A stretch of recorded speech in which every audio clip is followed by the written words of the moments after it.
Tēnā koutou katoa, kia ora and welcome to another live stream from Manawanui. My name is Simon and this is the first live stream for 2026. Welcome back. It is good to be back in the hot seat, so to speak. I've had a lovely few weeks. I was back in the office last week.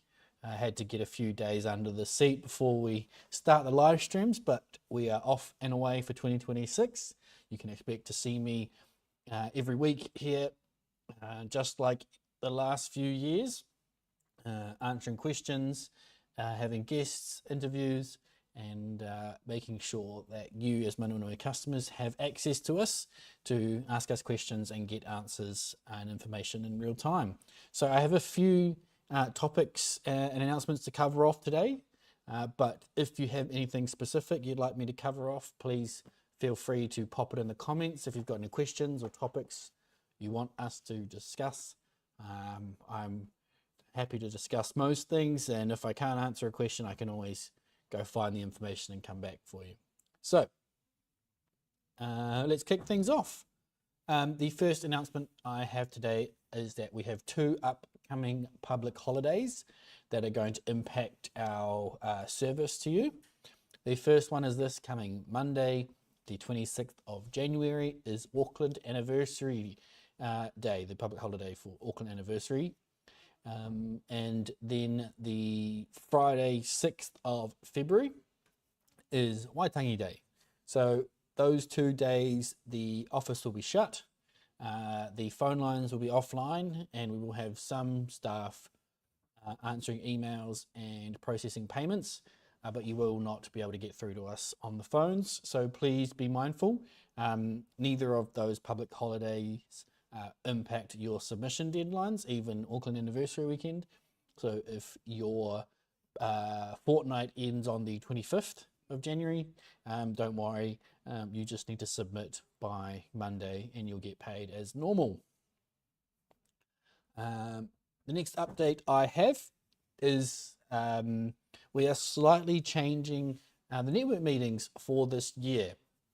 If you're not familiar with network meetings, myself, some of the exec team members and the coaching staff travel around the country. We host meetings in different towns where we have a bit of a presentation of information related to Manawanui or individualized funding in general. And you know, it's a good chance to meet other Manawanui customers and ask questions. What we're going to do is we're not getting rid of them completely, but we are going to introduce what we're calling coach drop-in sessions. So what that's going to mean is that instead of Manawanui visiting a region, say once a year, what we're going to do is have a coach visit that region multiple times throughout the year, but in many different locations. So for example, instead of just doing a network meeting in Dunedin, a coach is going to set themselves up in a local library, a community centre, some space that we can book out. They're going to be there all day, and you as customers will be able to book in a slot of time so that you can guarantee one-on-one time with that coach, and you can talk about anything. It can be funding use, it could be portal support, employment related stuff. They will be there and you'll be able to book that time in. So what it will mean is people who aren't in the city centres or in the main towns in their region, it'll be a lot easier to get access to a Manawanui person face to face. We're probably going to do network meetings as you may know them, but stick to the sort of big towns and cities. So maybe a schedule of Auckland, Wellington, Christchurch, and Dunedin, maybe Palmerston North in there as well. We're not sure, but it'll be, you know, less network meetings where it's a presentation to everybody, and a lot more availability where you have one-on-one time with someone from Manawanui face to face. So we're looking forward to trialing that. We did some survey results, and surveys last year, and it sounds like that is a preferred option for a lot of people. So yeah, we'll give that a whirl. Another update I have is around bank verifications. So if you are somebody who is a self-employed contractor and you use an accounting system like Henry, you may have an account with them that accepts payments into, but that is not a legitimate New Zealand bank account in your name. So we cannot accept that as a bank account to pay into, and it is the same for digital cards or digital account apps like Revolut, Revolut. We need the funding linked to a legitimate bank account, and your employees to also have a legitimate New Zealand bank account in their name. It must match their name, right? If you have any specific questions about that, get in touch. And if you want to confirm whether an account or application you have an account with is suitable. Cool. All right, so the last update I have, and just a reminder, if you're listening and you have questions, please don't be scared, pop them into the comments and we'll get to them. But I'm going to talk about the DSS changes that were announced last year. This is largely a recap because we still haven't heard a lot of new information.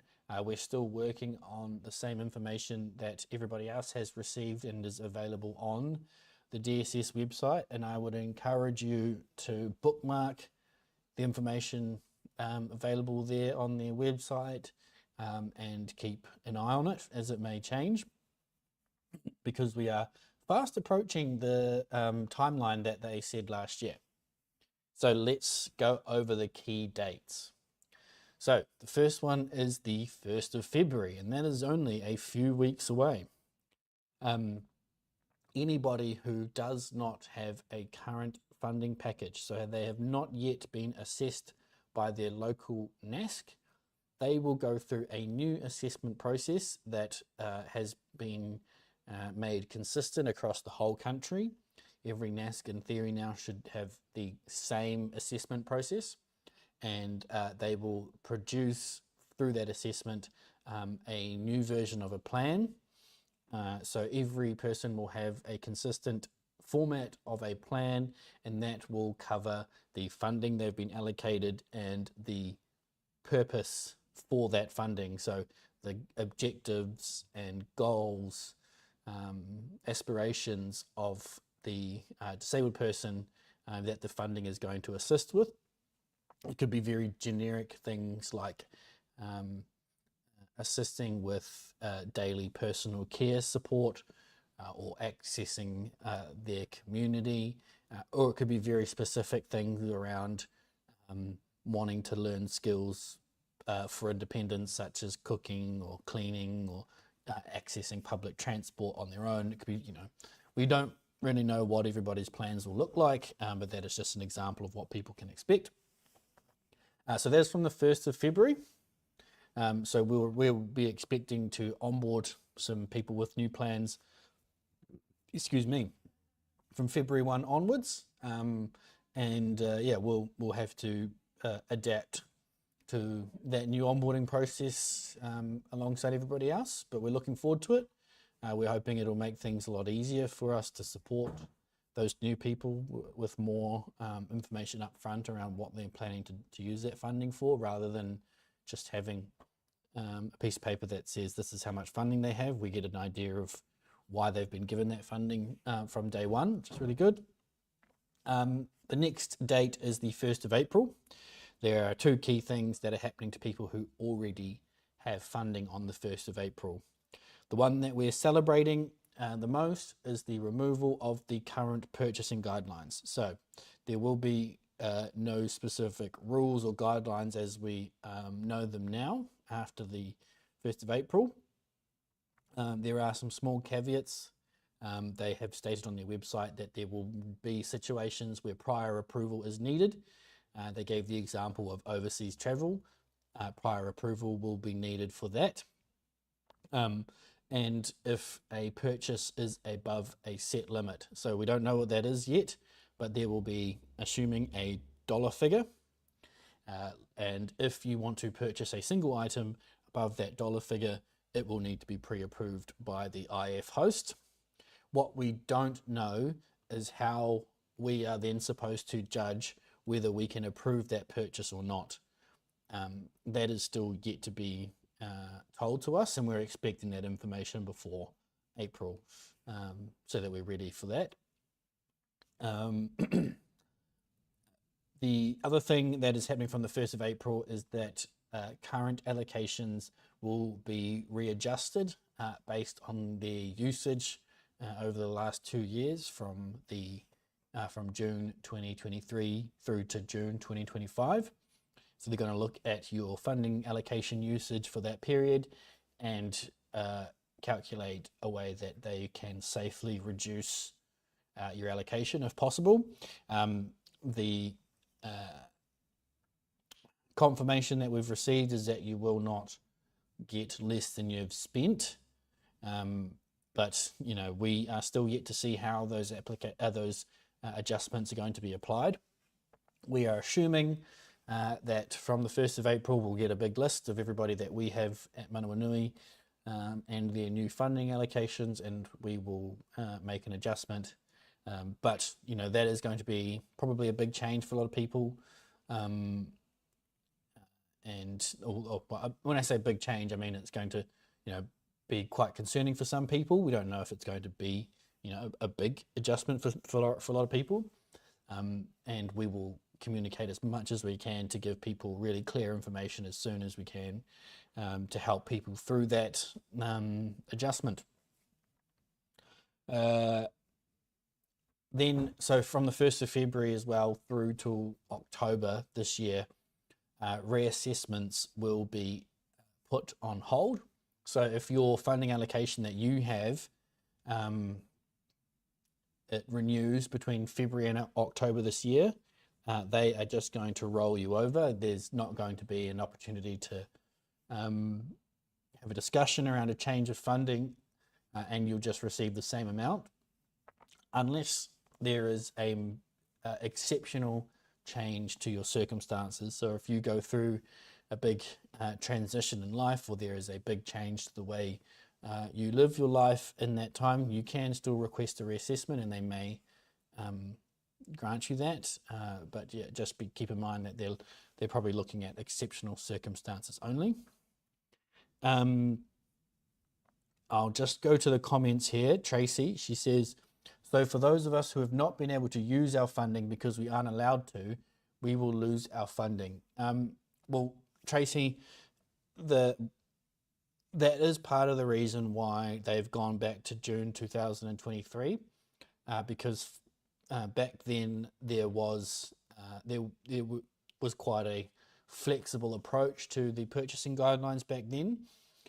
So if they're going to look at that period of time and make sure that, you know, they're not just looking at a period of time where people were adjusting to a much more restrictive model of individualized funding. So I mean, I don't want to set people up with false hope, but I also don't want to cause undue stress. I would say, you know, on the balance of probabilities, they're not going to, you know, penalize people massively because of the way they restricted people's access to their funding after the changes in early 2024. Dwayne says, what if we didn't start receiving IF until February 2024? So yeah, that is a question we've been asking, because what if people received funding after June 2025? And we haven't been given a clear answer or anything that we can confirm. But if I was to guess what they're going to do for people who don't have a complete period of funding to review against, that they may just leave them as is, and they won't adjust it at all. And that is my assumption. It is not set in stone. Please don't take that as fact. So Dwayne, my official answer is I don't know what they'll do for people like yourself who've only started recently, but that is my assumption. So hopefully that helps.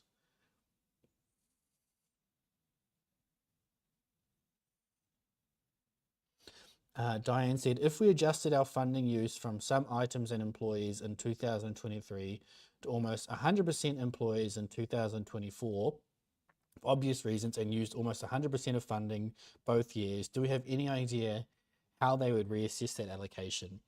My understanding, again, understanding, not fact, is that they are not looking too deeply into how a funding allocation is used. So they're not going to look at the percentage of purchases on items versus employees of support. I believe they're focusing only on utilization. So if you used up 100% or almost 100% of your funding throughout that full period, I would assume your funding won't be reduced by much, if at all. But again, this is me just going off what is available and making some assumptions. So please just, if I could give you certainty, I would, but I'm just going based off what I think is happening. Now, these are all great questions, and also what I have said is these are all questions that are being discussed with DSS currently. There is the IF host meeting, so all the other individualized funding hosts along with us meet regularly with members from DSS, and these are the sort of questions that we're asking of them, because we know that there are people like that, like yourselves, in these situations who it's not clear based on what they've communicated so far how you will be treated. So yeah, just know that they're aware that people like yourselves want some clarity around what's going to happen to them, and hopefully they will provide some information shortly. There was one question that we put on the Facebook that we got from the Facebook post. And this is one, again, that I'm just going to try and do my best, but I can't give exact advice. But the question was around what should people do if they have their funding reduced and it means that they're unable to guarantee the same amount of hours for their employees as what they had previously. And say, for example, if they had a permanent part-time employee who was working 10 hours and that's in their contract that they get 10 hours a week, and their funding gets adjusted and they can only afford 8 hours per week, well, how do they protect themselves from any sort of grievance or case going to the employment court? And all I can say is that would be a great situation to utilize the Employers and Manufacturers Association. I would call their 0800 number, and then I would ask them for guidance on how to navigate that situation appropriately as an employer. I would assume, again, this is not employment advice, I would assume that the process summarized would be notifying the employee that then needs to be a change to the terms of their agreement and their role, and call out that that the hours need to be reduced and state the reason. And then you would invite that employee to go into a process of negotiation or discussion around that, allow that employee time to consider the change to their role, and then if they agree, you would then certify the change to their hours and their terms of employment and move on as normal, or they could decide to move on from that role if they aren't happy with the reduction of hours. But there is a process that you can go through as an employer to keep that employee and reduce their hours, and go through a proper process. But hopefully that won't be a situation you find yourself in after the 1st of April. Diane says, thank you, won't hold you to it. Thanks, Diane. And Tracy says, thanks, Simon. I don't envy you and the team trying to figure this out, having to try and answer our questions. Appreciate how difficult this must be for all of you too. Thank you, Tracy. What I will say is this is going to be a challenge to navigate. It's going to be quite different for all of us, but compared to 2024 when the guidelines changed and how fast that happened, and then also how difficult it was adjusting to the minor tweaks of the rules following that. Now that things are within MSD, there has been much more well-planned communication, and also a lot more back and forth communication and it's not collaboration, but the opportunity for IF hosts to actually give their thoughts around what DSS are trying to achieve. So I have confidence in the fact that DSS are looking to make the disability support system better for disabled people and their family members and carers, and that they should be listening to people that are in IF host organizations, community supports, and also disabled people. I think, yeah, this is going to be a positive change. Margaret says, has there been any timeline confirming more definitive information from DSS? All that we know that is certain is on the DSS website. So all we know is that the timelines that they have put on their website are what are still accurate and will be held to.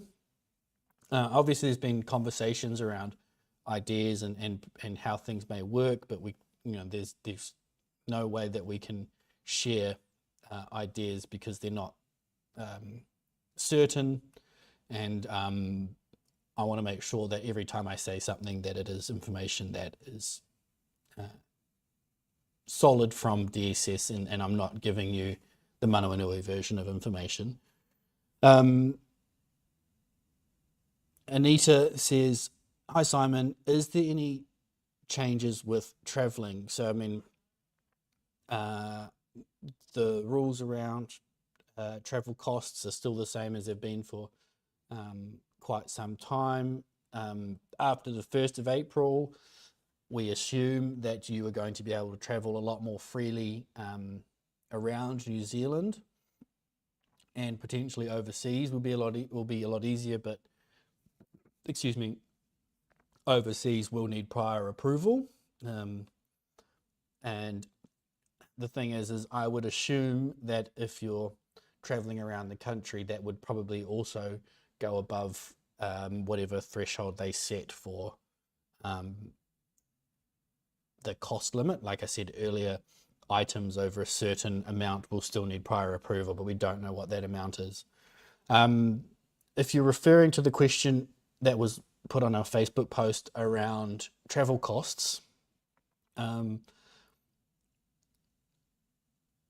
the information from DSS is still the same around needing a total mobility card, or you need to provide evidence to your host that you have a total mobility card before you access services like Driving Miss Daisy. If you're wanting to use things like an Uber to attend disability related services, you need to make sure that's reasonable and cost effective and fits within the guidelines for travel costs around regional versus local travel. Dwayne says, is it prior approval from the host or DSS?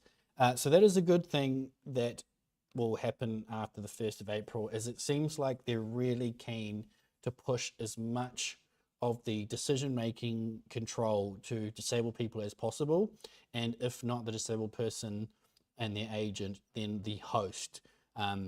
What happened before we entered the really restrictive model is that situations were going to whaikaha quite regularly for approval. Either the disabled person or the host was needing to get approval from whaikaha for some purchases that you consider on the grey area of approved or not. It sounds like they are really wanting to avoid having to approve anything.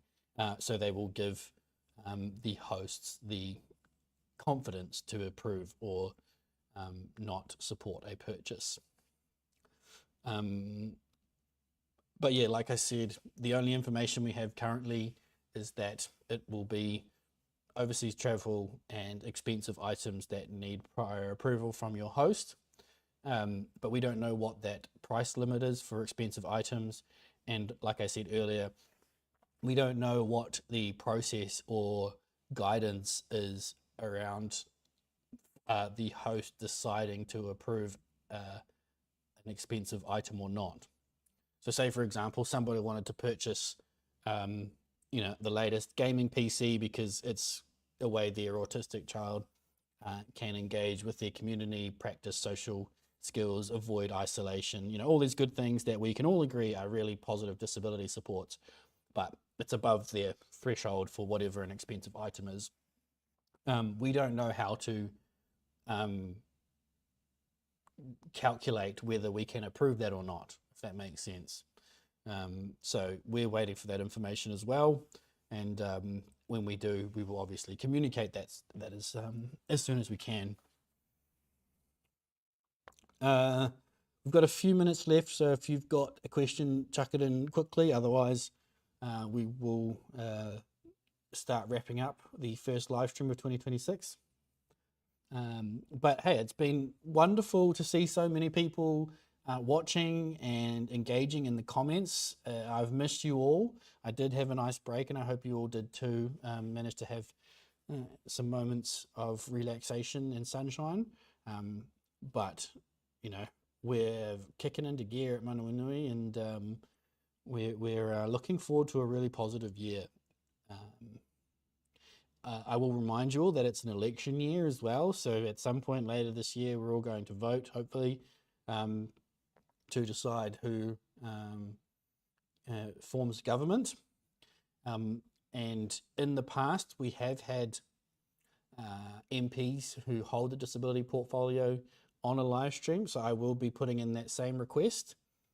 And let's see who we can get on the live stream before the end of the year. Diane says Simon for Prime Minister. No, thank you. Even though I may look like the Prime Minister, if I, shave my head and the beard, I could probably pull off a good Christopher Luxon impersonation. But no aspirations for political power at all. I'm quite happy here at Manawanui. Samantha says, where do we find information around carer payments? Here as a caregiver, we are entitled to be paid as. Sorry, Samantha, I don't really understand how to answer your question.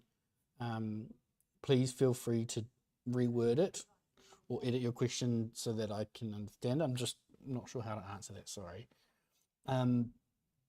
But with a couple minutes left, I will bid you all farewell. It's been a lovely half hour. Thank you for joining me. Thank you for engaging, asking questions.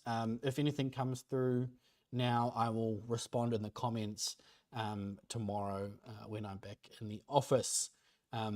So please have a wonderful evening. Enjoy the rest of the week, and I will see you all again here next week. Same time, same place. Have a lovely night. Ka kite.